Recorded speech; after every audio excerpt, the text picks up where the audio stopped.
दोस्तों, खालिस्तानी आतंकवादी और भारत का मोस्ट वांटेड हरदीप सिंह निज्जर की हत्या को भारत के सर मरने के बाद से कनाडा के प्रधानमंत्री जस्टिन ट्रूडो की मुसीबतें कम होने की बजाय बढ़ती जा रही है। चौतरफा घिर चुके प्रधानमंत्री जस्टिन ट्रूडो अपने इस फैसले को लेकर बैकफुट पर नजर आ रहे हैं। वो इस मुद्दे को कई देशों के सामने उठा चुके हैं, पर उन्हें कहीं से भी मदद मिलती नजर नहीं आ रही। भारत की मजबूत कूटनीति के आगे कैनेडियन प्रधानमंत्री की सारी कोशिशें अब बेकार नजर आ रही है। अब इस मामले में एक नया खुलासा सामने आया है। सूत्रों की माने तो अभी कुछ दिन पहले ही अमेरिका के वॉशिंगटन में कैनेडियन विदेश मंत्री मेलोनी जोली ने भारत के विदेश मंत्री डॉक्टर एस जयशंकर के साथ सीक्रेट मीटिंग की। ब्रिटेन के एक अखबार के मुताबिक विदेश मंत्रियों के बीच हुई इस सीक्रेट मीटिंग में दोनों देशों के बीच तनावपूर्ण स्थिति का समाधान निकालने का प्रयास किया गया था।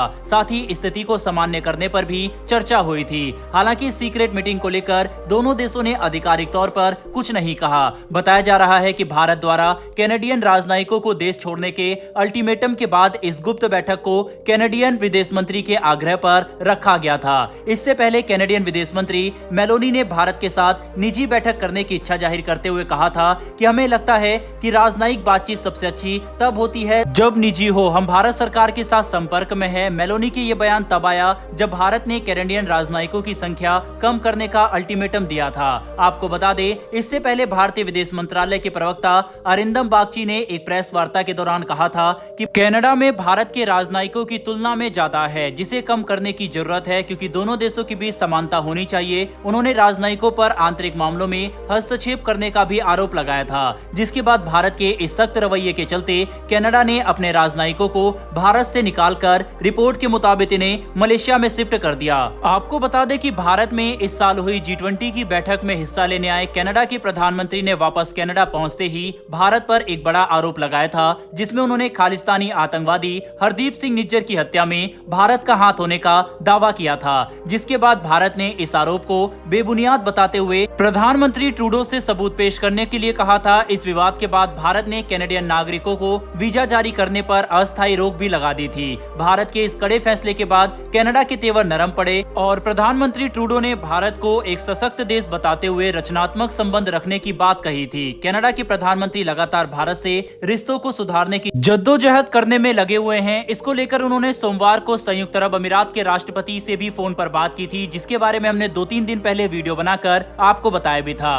कैनेडियन प्रधानमंत्री द्वारा दी गई जानकारी के अनुसार दोनों देशों के बीच भारत कनाडा विवाद पर चर्चा हुई। बातचीत में ट्रूडो ने कहा था कि कानून के शासन को बनाए रखना और उसका सम्मान करना महत्वपूर्ण है। इससे पहले यूके के पीएम ऋषि सुनक ने ट्रूडो के साथ एक कॉल में भारत कनाडा विवाद को कम करने का आह्वान किया था। उन्होंने ब्रिटिश प्रधानमंत्री से भी इस मुद्दे पर बातचीत की थी। कनाडा की लाचार हालत से ये बात तय हो गई है कि भारत की कूटनीति ने विश्व में भारत को एक अलग मजबूती दी है। वहीं पर कनाडा जिन देशों के दम पर भारत को चुनौती देने की फिराक में था, उन्हीं देशों ने उसे विश्व मंच पर अलग थलग कर दिया है। कैनेडियन प्रधानमंत्री इस बात से भी वाकिफ हैं कि अगर कनाडा के रिश्ते भारत से खराब होते हैं तो इसका सीधा असर उनकी अर्थव्यवस्था पर पड़ेगा, क्योंकि भारत के बाद सबसे ज्यादा भारतीय लोग कनाडा में रहते हैं, जिसमें पंजाबियों की संख्या ज्यादा है। एक रिपोर्ट के अनुसार साल 2021-22 में दोनों देशों के बीच लगभग 7 अरब डॉलर का व्यापार हुआ था। वहीं चालू वित्त वर्ष यानी 2022-23 के शुरुआती 6 महीनों में ही दोनों देशों के बीच 8.16 अरब डॉलर का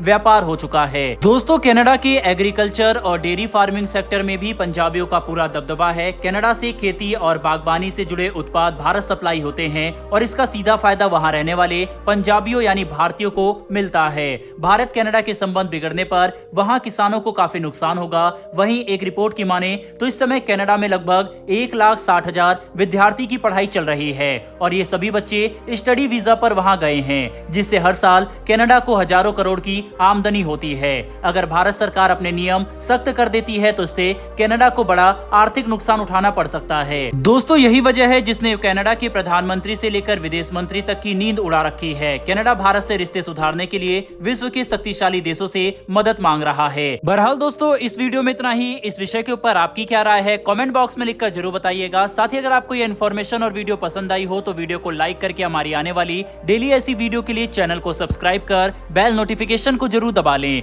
फिर मिलेंगे ऐसी एक नई वीडियो के साथ। धन्यवाद। जय हिंद।